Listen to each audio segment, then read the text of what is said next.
आप सभी का स्वागत है आज की इस वीडियो में, जिसमें हम अपने पेशेंट्स की ट्रांसफॉर्मेशन जर्नीज दिखाएंगे। तो ये हैं हमारे पहले पेशेंट जो अपनी हेयर फॉल की समस्या से जूझ रहे थे। तो आइए जानते हैं इनकी ट्रांसफॉर्मेशन जर्नी। तो मैंने अपना यहाँ पे हेयर ट्रांसप्लांट जो है वो डिसाइड किया था काफ़ी जानकारी लेकर, अलग अलग जगह पर, देहरादून में, हमारे यहाँ जयपुर राजस्थान में। उसके बाद मेरे को यहाँ पर समझाया गया कैसे कैसे क्या प्रोसेस रहेगा।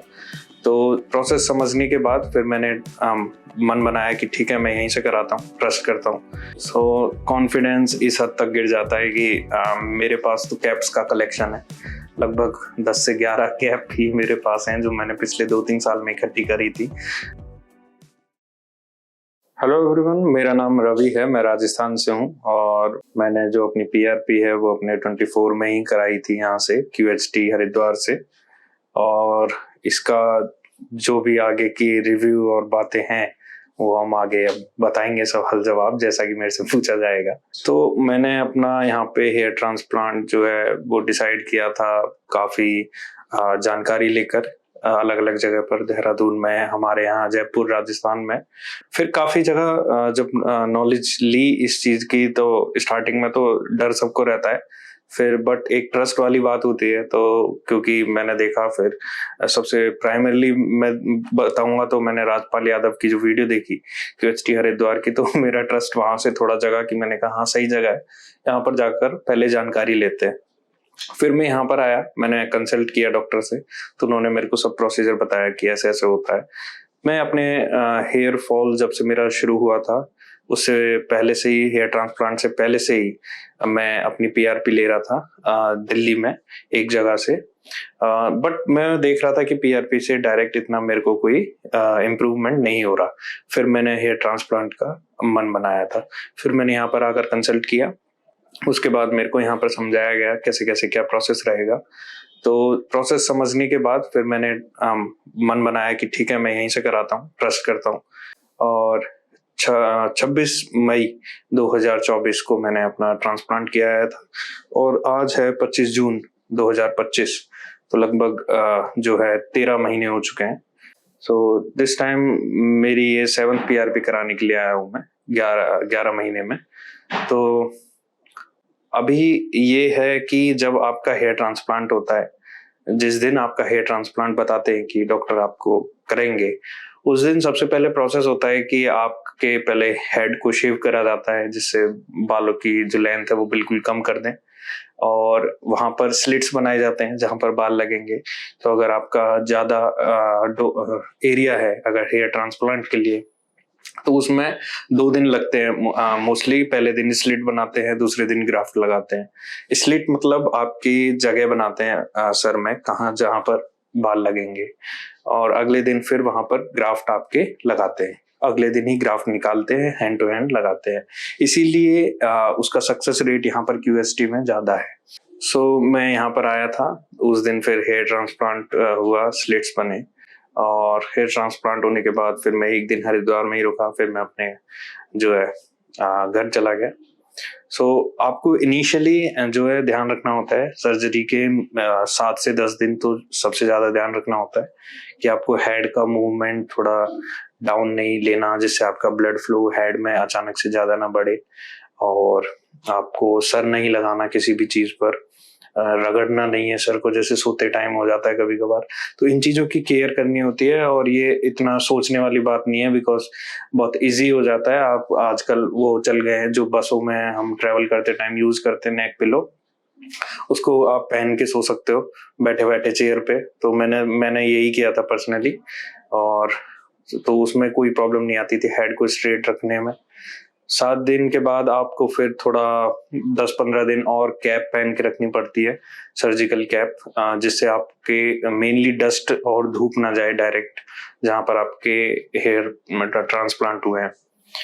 तो जब ये प्रोसेस 21 दिन का मेनली होता है, इसके बाद आपको लगभग जब 1 महीना पूरा हो जाता है, वैसे इसी दौरान आपको कुछ चीजें बताई जाती हैं कि आपको जो है हेड स्प्रे करते रहना है, और जो भी दवाई खाने को दी जा रही है स्वेलिंग को रोकने के लिए, और ये सब चीजें आपको समझा दी जाती हैं ऑन टाइम टू टाइम। और आपको जो है 24/7 कांटेक्ट भी दिया जाता है। अगर आपको कोई परेशानी हो रही है, दिक्कत हो रही है, तो आप वहां से उनसे पता कर सकते हैं। उसके बाद जब आपका 1 मंथ हो जाता है तो मेरे को फिर पीआरपी के लिए और यहाँ पर कंसल्ट करने के लिए दोबारा बुलाया गया था। फिर मैं आया तब मेरा देखा गया कि जो एरिया है वो सही है कि नहीं।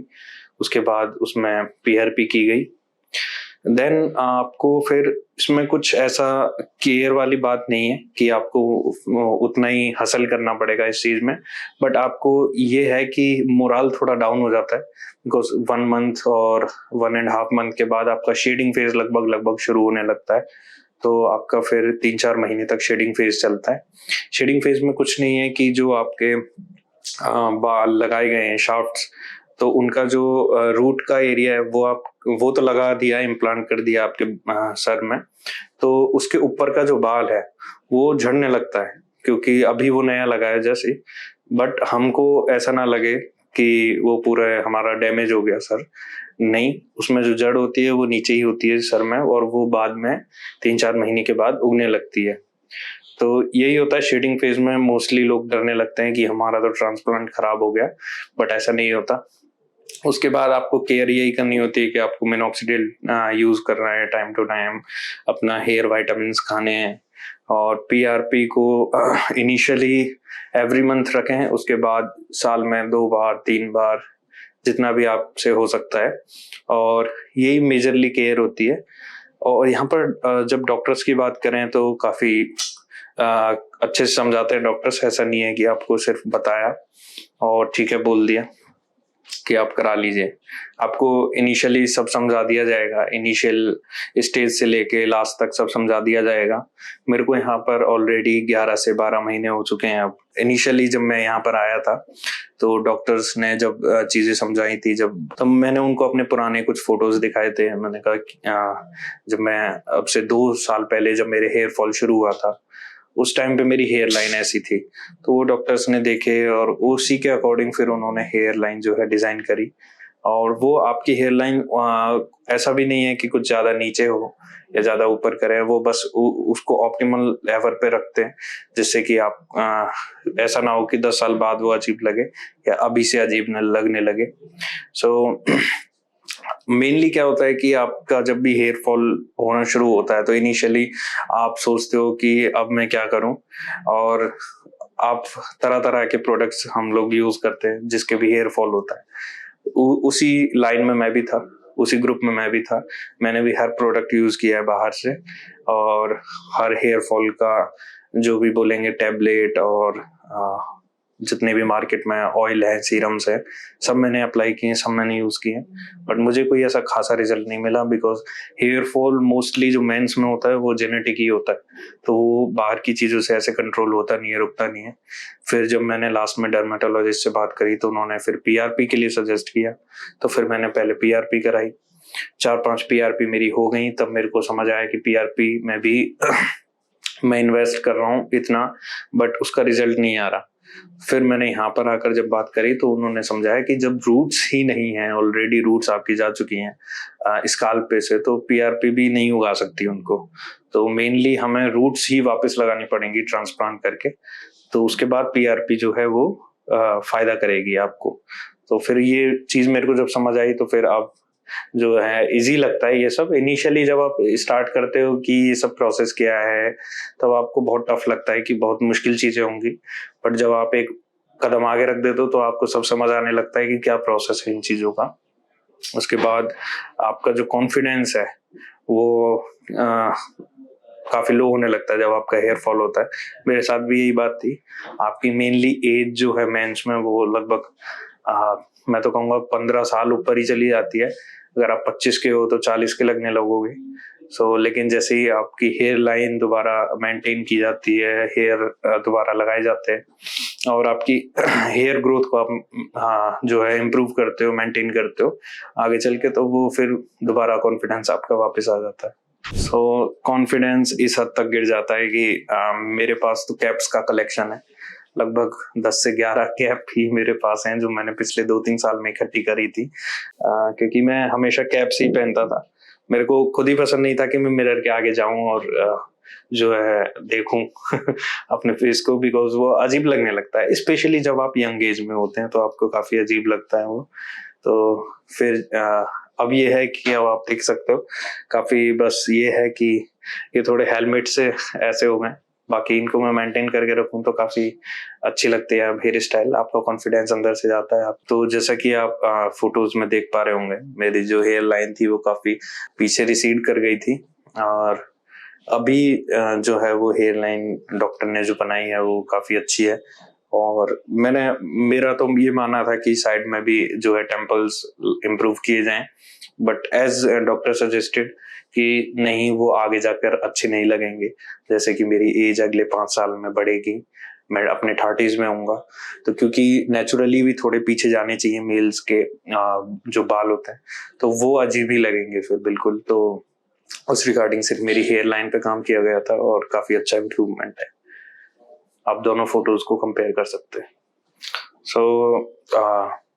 यहाँ पर जो भी मेरा अभी तक का एक्सपीरियंस रहा है, मैं सजेस्ट करूंगा कि अगर आपके पास कोई कंफ्यूजन है तो पहले आप यहाँ आकर कंसल्ट कीजिए, उसके बाद आपका अपने आप मन हो जाएगा कि ठीक है, मेरे को सब क्लेरिफाई यहाँ पे किया गया है, मेरे सारे डाउट जो हैं वो यहाँ पर समझाए गए हैं, तो क्यों ना मैं यहीं पर अपनी जो है आगे की जर्नी इनिशिएट करूँ हेयर ट्रांसप्लांट की। तो उस बारे में मेरा कोई डाउट नहीं है, आप QHT क्लिनिक में बिल्कुल स्मूथली आ सकते हैं, यहाँ पर अपना जो भी क्वेरी है उसको क्लेरिफाई कर सकते हैं, अपना हेयर ट्रांसप्लांट का प्रोसेस जर्नी स्टार्ट कर सकते हैं। और इस मामले में मैं अगर बोलूँ तो मैं तो रेटिंग 5 आउट ऑफ 5 दूंगा, जो भी यहाँ पर मेरे को ट्रीट किया गया है, क्योंकि मेरे को आज तक ये नहीं लगा कि हर बार मैं जा रहा हूँ तो मेरा एक बार हेयर ट्रांसप्लांट हो गया तो मुझे अलग तरीके से ट्रीट किया जा रहा हो कि ठीक है, हमने हेयर ट्रांसप्लांट तो कर ही दिया। मैं जितनी बार आता हूँ उतनी बार मेरे को उसी तरीके से वेल ट्रीट किया जाता है, PRP के लिए हो, चाहे मेडिसिन के लिए हो, चाहे नॉर्मली कंसल्ट करने के लिए हो कि मुझे आगे बालों में क्या करना है। So this is very good to initiate your hair transplant journey, QHT clinic Haridwar.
अब जानते हैं हमारी अगले पेशेंट के बारे में। हमारे पेशेंट को हेयर ट्रांसप्लांट कराए हुए 2 मंथ्स पूरे हो चुके हैं। टोटल 4500 ग्राफ्ट्स लगाए गए थे। ट्रांसप्लांट से पहले उनके फ्रेंड्स, रिलेटिव्स और यहाँ तक कि पेरेंट्स ने भी ये कहा था कि हेयर ट्रांसप्लांट से कोई फर्क नहीं पड़ेगा, लेकिन पेशेंट ने QHT क्लिनिक पर ट्रस्ट दिखाया और प्रोसीजर करवाया। अब सिर्फ 2 मंथ्स के अंदर ही वो अपनी हेयर ग्रोथ की प्रोग्रेस से काफी खुश हैं। शुरुआती शेडिंग के बाद अब धीरे धीरे नए बाल उगने लगे हैं, जो कि एक नॉर्मल और एक्सपेक्टेड फेज है। अब सवाल उठता है, क्या हेयर ट्रांसप्लांट के बाद हम अपने बाल ट्रिम कर सकते हैं? लोगों के मन में डर ये होता है कि ट्रांसप्लांट कराने के बाद हम बाल नहीं कटा सकते। नहीं, बाल कटा सकते हो बिल्कुल, जैसे नॉर्मल बाल होते हैं ऐसे ही बाल होते हैं। ये बिल्कुल साफ सफाई का ध्यान रखो, जहाँ पे सैनिटाइजर वगैरह हो और ये कॉम वगैरह और ये सीजर वगैरह जो फ्रेश होती हैं, अच्छे सैलून में जाए जहाँ कोई आपको कोई प्रॉब्लम ना हो। मेरा नाम शुएब है, मैं यूपी के नजीबाद शहर से आया हूँ। आज मेरी सेकंड PRP है। मेरे ट्रांसप्लांट को 2 मंथ हो चुके हैं।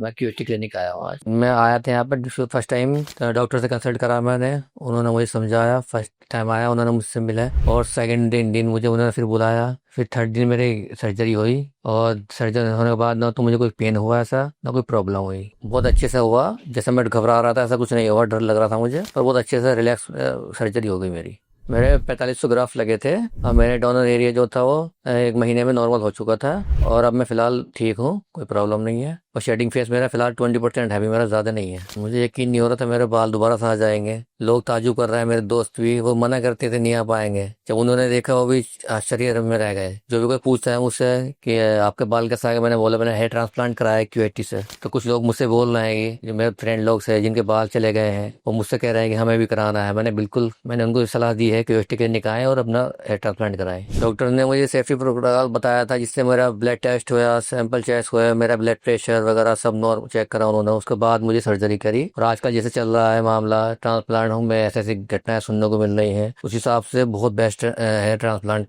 हुआ है मेरे यहाँ पर, बहुत सेफ्टी से, मुझे कोई दिक्कत नहीं है। अब मैं बिल्कुल ठीक हूँ। यहाँ के डॉक्टर बहुत ही अच्छे हैं, जो अच्छे से ट्रीटमेंट करते हैं, अच्छे से बिलीवर है उनका, बहुत ही बढ़िया। और सर्जरी होने के बाद भी मेरे 15 दिन तक मुझे रोज फोन कर करके पूछते थे कैसा रहा आपका, कैसा है आप रोज मेरे से ही पूछते थे और हम हर टाइम मेडिसिन की याद दिलाते थे, ऐसे नहीं है वैसे। बहुत अच्छे से डॉक्टर साहब यहाँ के वो करते हैं। मेरी फैमिली में वो लोग बोलते थे नहीं हो पाएगा ऐसा, दोबारा से बाल नहीं आ पाएंगे। फिर मैंने QHT क्लिनिक में आया, मैंने विजिट करा, यहाँ पर डॉक्टर से बात की, उन्होंने मुझे सेटिस्फाई किया।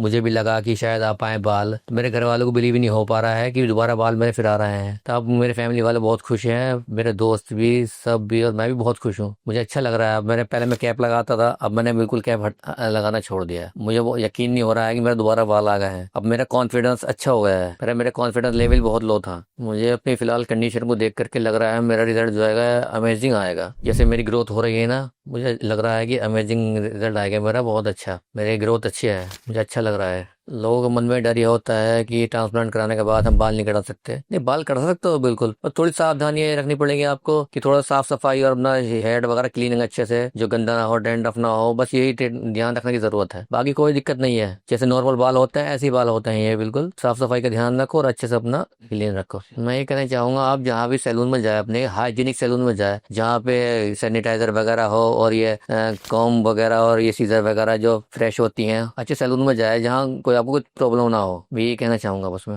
आज मैं सेकंड PRP के लिए आया हूँ। मुझे लगता था डर की PRP में डर लगता था कि सर में इंजेक्शन लगता है, ब्लड निकालते हैं, पर मैंने यहाँ आके देखा, मेरा ब्लड निकाला भी, सैंपल ब्लड निकाला, उसमें से उन्होंने मशीन में डाल करके प्लाज्मा निकाला। प्लाज्मा निकालने के बाद मेरा सर में इंजेक्ट कराया उन्होंने। न तो मुझे कोई पेन हुआ, ना कुछ दर्द हुआ, और उसमें मेरे को वाइब्रेटर से सर में अच्छे से इंजेक्ट किया। मुझे कोई दिक्कत नहीं है, मैं फाइन हूँ। PRP में ज्यादा टाइम नहीं लगता, इसमें से 10 या 15 मिनट लगते हैं। ये जरूरी नहीं है कि ये ट्रांसप्लांट वाले कराएं, ये नॉर्मल इंसान भी करा सकता है। इससे ये फायदा होता है, इससे हेयर के रूट्स भी अच्छे होते हैं, ग्रोथ भी अच्छी होती है बालों की, और बहुत अच्छा अमेजिंग रिजल्ट आता है। इससे नॉर्मल इंसान भी करा सकता है, कोई दिक्कत नहीं है, इसमें बहुत अच्छे रिजल्ट आता है। मेरे को 2 मंथ हो चुके हैं ट्रांसप्लांट कराए हुए। मुझे QHT क्लिनिक का रिजल्ट अच्छा लगा है। मैं तो अपने फ्रेंड्स लोगों को, जो भी मेरे दोस्त लोगों को, सबको ये सजेस्ट करूंगा कि QHT क्लिनिक आए, यहाँ पर विजिट करें, जो भी अपनी हेयर से प्रॉब्लम हो अपना यहाँ करके डॉक्टर से मिले। अब मैं जा रहा हूँ सेकंड PRP कराने, अगले महीने आपसे फिर मिल लूंगा, आपको अपना रिजल्ट दिखाऊंगा। उसके लिए bye bye.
Hello friends, if you have not subscribed to our channel yet, please like this video, share and subscribe to our channel, and don't forget to hit the bell icon so that you will get update on every video.